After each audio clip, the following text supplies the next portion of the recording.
Bonne journée. Si vous vous demandez si cela vaut la peine d'acheter une Lada Niva et quels problèmes vous pourriez rencontrer pendant le fonctionnement, alors vous êtes au bon endroit.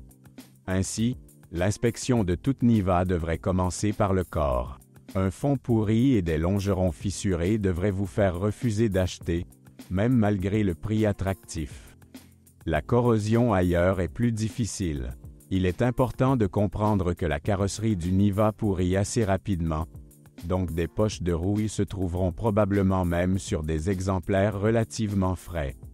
Toutes choses étant égales par ailleurs, la pire condition sera la carrosserie des véhicules dont les propriétaires franchissent périodiquement des gués profonds. C'est encore pire si de l'eau finit dans l'habitacle, après quoi le tapis sous les pieds du conducteur et du passager avant mettra plusieurs semaines à sécher.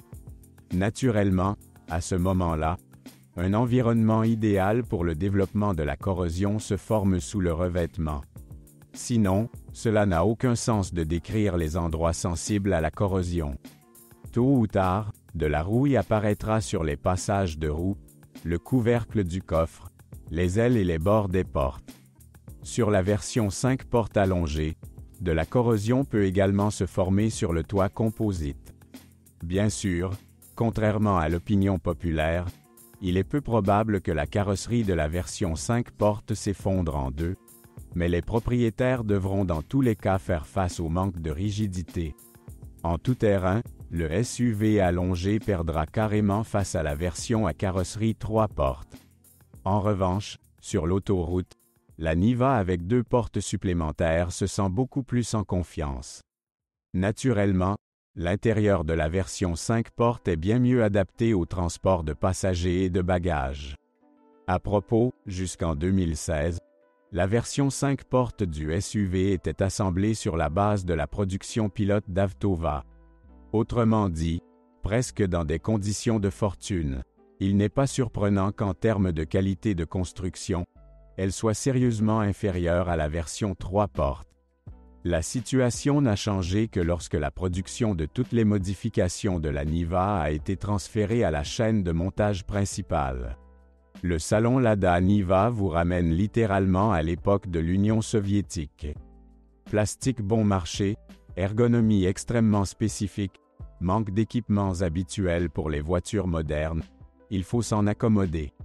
Bien que de nombreux passionnés de voitures trouvent un charme particulier à l'intérieur d'un SUV domestique, ils ne sont pas du tout gênés par le fait que les haut-parleurs standards du système audio ne soient apparus sur la Niva qu'en 2016. Et plus encore, les propriétaires de Lada Niva ne s'inquiètent pas des faibles joints intérieurs, qui permettent facilement à l'humidité de pénétrer dans l'habitacle. Heureusement, les remettre en place à l'aide de mastic n'est pas très difficile. Également en 2016, VAZ a introduit un nouveau design de vitres électriques, qui a finalement résolu le problème de l'inclinaison et du blocage constant des vitres latérales. Il est trop tôt pour juger des performances du nouveau système de climatisation. Elle est apparue sur Niva il y a quelques mois seulement, mais des centaines de milliers d'automobilistes ont eu l'occasion d'évaluer l'ancien système de microclimat. Le fait qu'il ne soit pas très pratique à utiliser n'est que la moitié du problème. La seconde moitié est un robinet de chauffage peu fiable. Au mieux, il cessera de se fermer et de s'ouvrir.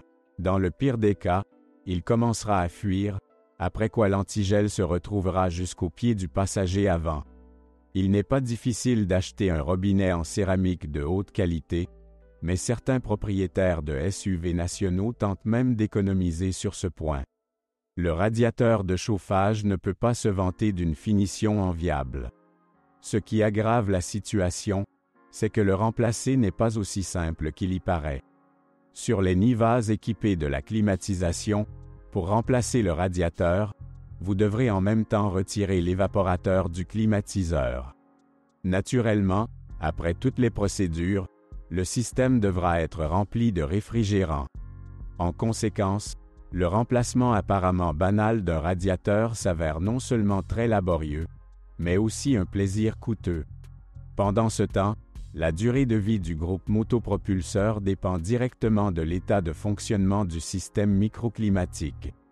L'ancien moteur à essence atmosphérique du Jiguli, dilapidé pour le Niva jusqu'à un volume de 1,7 litres, n'aime vraiment pas la surchauffe. Si, pour une raison quelconque, la température du moteur approche un niveau critique, la situation peut être corrigée en allumant le chauffage. Mais il vaut quand même mieux ne pas en arriver là, car la probabilité que la culasse se déplace au-dessus du 4e cylindre est très élevée. Les propriétaires expérimentés de Lada Niva connaissent bien cette fonctionnalité et surveillent donc en permanence l'état de fonctionnement de la pompe à eau. Si la pompe commence à émettre des bruits étranges et à laisser échapper de l'antigel, elle doit être remplacée sans délai. Le jeu de la poulie motrice devrait également vous obliger à prêter une attention particulière à cet appareil. En moyenne, une pompe à eau sur une Lada Niva dure environ 60 à 70 000 km. Le joint du collecteur devra être mis à jour encore plus tôt. Quant au système d'échappement, il brûle complètement après environ 80 000 km. Même un générateur standard ne peut pas se vanter de disposer d'une ressource importante. Si le problème financier n'est pas très aigu, il vaut mieux refuser de réparer l'ancien générateur de 80 ampères et acheter un nouveau générateur de 110 ampères. À propos, le générateur n'est pas toujours responsable d'une charge faible. Souvent, les problèmes sont causés par des fils et des bornes de mauvaise qualité.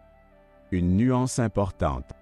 Si la Niva est souvent utilisée en tout-terrain et dans la boue, alors il est préférable de déplacer les supports du générateur à l'avance. Les ouvriers de l'usine n'ont pas encore abordé cette question importante, mais, comme cela arrive souvent, des ateliers tiers sont venus à la rescousse.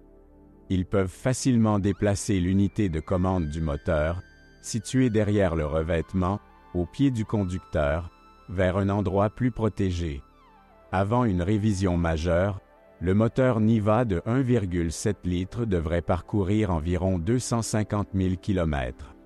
Mais dans ce cas, il y avait certaines nuances que les propriétaires d'un SUV national devaient connaître.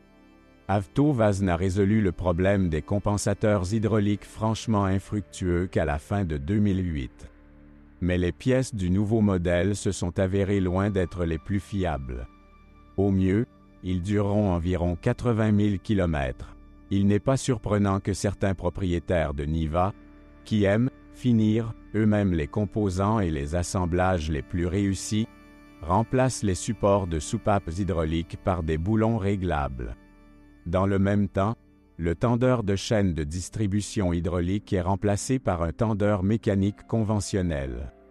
De plus, le tendeur hydraulique n'a très souvent pas assez de pression dans le système de lubrification, c'est pourquoi la chaîne commence à pendre.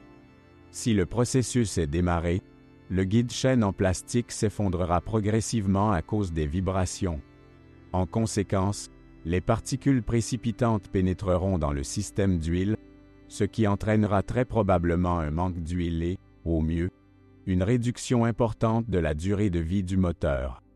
Si la chaîne affaissée saute, vous devrez débourser de l'argent pour réparer la culasse et remplacer les soupapes tordues. Périodiquement, vous devez faire attention à la courroie d'entraînement. Il vaut la peine de vérifier son niveau de tension tous les 20 à 25 000 km. Si des fissures sont constatées sur la courroie d'entraînement, elle doit impérativement être remplacée. Il vaut la peine de nettoyer l'ensemble papillon à intervalles similaires. Cela contribuera à prolonger la durée de vie du capteur de position du papillon et du contrôle de l'air de ralenti. Quant au débitomètre massique d'air, sa durée de vie est fortement réduite par l'humidité et la saleté pénétrant sous le capot. Autrement dit, sur ces Niva qui feront constamment du tout-terrain et prendront des bains de boue, le débitomètre massique d'air se transformera inévitablement en un consommable. Il n'est guère conseillé de parler de la fiabilité de ces Lada Niva sortis il y a plus de 10 ans. Bien sûr, les propriétaires d'exemplaires produits de 1977 à 1993 ne feront pas de mal de savoir que sous le capot de leur voiture se trouve un moteur 6 cylindres de 1,6 litres développant 80 chevaux, mais à cette époque, toutes ses forces et ses faiblesses ont depuis longtemps été nivelées. Kilométrage considérable. On ne sait pas dans quelle mesure les réparations ont été effectuées et on a une vague image des conditions dans lesquelles la voiture a été utilisée. Bien que, dans tous les cas, on ne puisse pas s'attendre à ce que l'ancien moteur VAZ fonctionne parfaitement. Cela est tout à fait vrai pour le moteur 1,3 litres développant 64 chevaux, installé sur les exemplaires exportés. De tels moteurs sont probablement intéressants à restaurer, mais dans ce cas, il n'est pas nécessaire de parler du fonctionnement complet de la voiture. Il suffit de regarder l'entraînement du ventilateur du vilebrequin utilisé dans les unités à carburateur. En conséquence, l'ancienne Niva surchauffe en seulement 10 minutes au ralenti. En 1997, les versions export de la Lada Niva ont reçu un moteur diesel de 1,9 litres de Peugeot. Des exemples similaires se trouvent sur le marché secondaire, mais les économies de carburant sont presque toujours compensées par des problèmes majeurs avec la boîte de transfert et la boîte de vitesse, qui se sont tout simplement révélées non prêtes pour le couple élevé d'un moteur diesel. De plus, le moteur diesel, en raison de ses caractéristiques de conception, fonctionne avec des vibrations accrues. C'est pourquoi les soudures déjà faibles de la carrosserie sont détruites encore plus rapidement.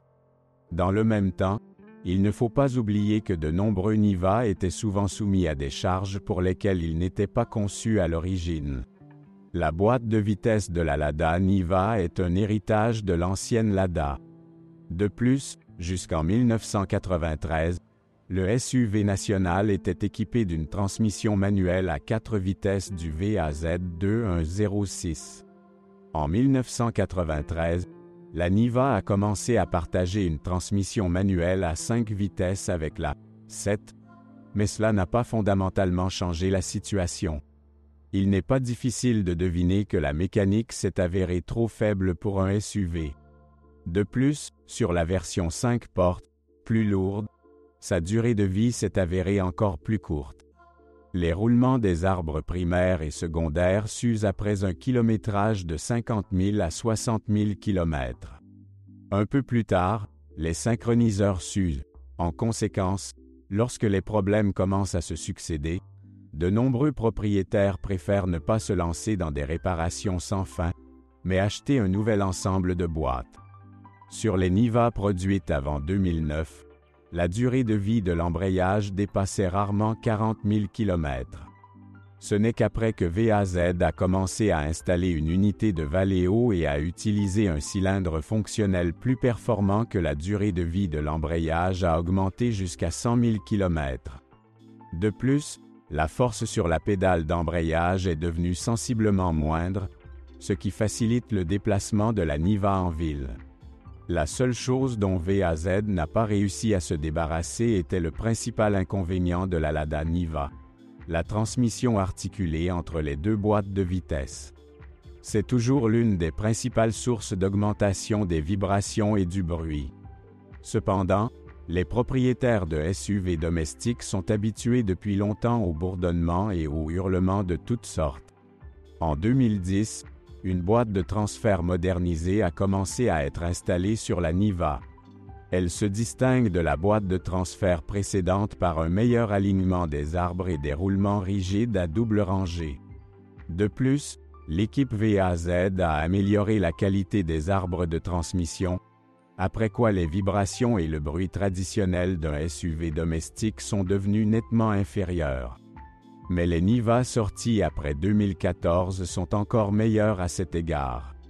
Au lieu de traverses, ils utilisent des joints de vitesses angulaires égales. Les passionnés de voitures qui achètent une Niva avec des traverses doivent se préparer à une injection régulière de la transmission. À propos, du point de vue de la fiabilité, les traverses archaïques semblent plus préférables. Lors de la conception de la Niva, les ingénieurs doutaient, non sans raison, que la carrosserie porteuse de la voiture soit capable de supporter pendant longtemps des charges accrues de l'essieu moteur avant. En conséquence, une solution de compromis a été choisie. La boîte de vitesse avant a été montée directement sur le groupe motopropulseur. Le pont dit « attaché » n'a été « non attaché » en 2009.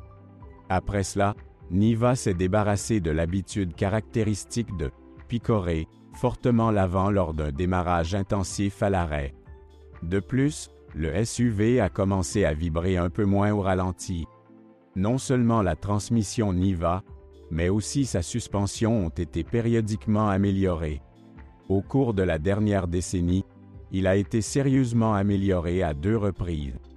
En 2009, de nouveaux bras de commande inférieurs, différents tampons de rebond et de compression, ainsi que des amortisseurs à course légèrement plus longues ont commencé à être installés sur la voiture. De plus, le SUV national a reçu des fusées d'essieu de la Chevrolet Niva et des rotules modifiés.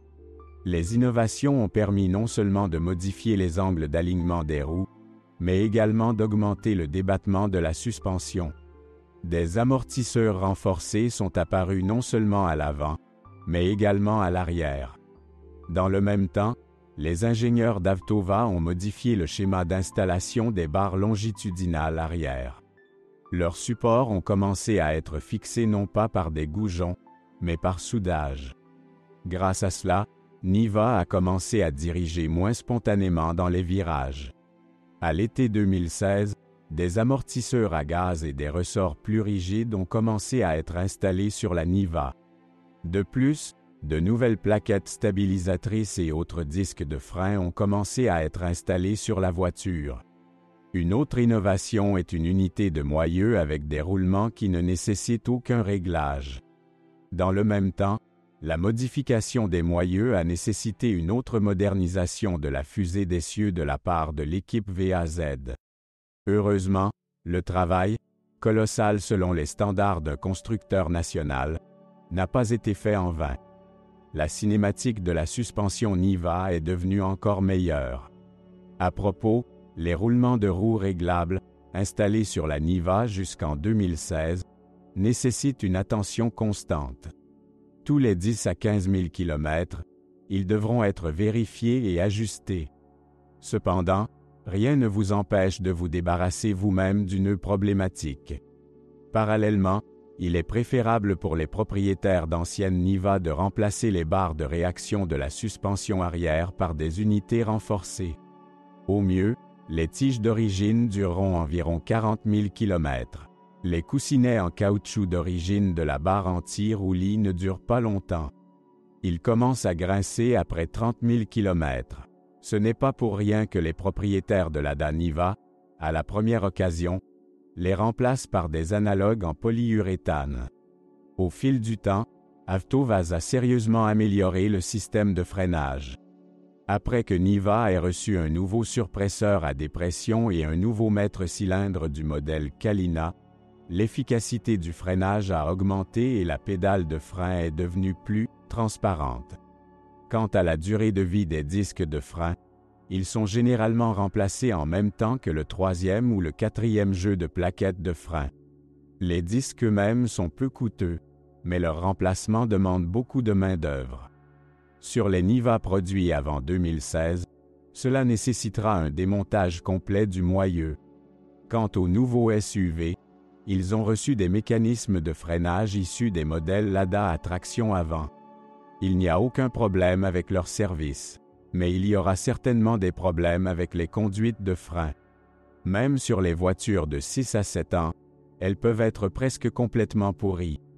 Malgré de nombreuses modernisations, la Lada Niva est restée en grande partie une automobile semi-finie qui nécessite un raffinement minutieux.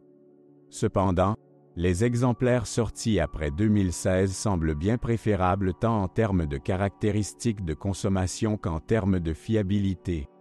Si vous êtes propriétaire, assurez-vous de laisser un commentaire sur cette voiture. Votre avis aidera certainement les autres à choisir une voiture.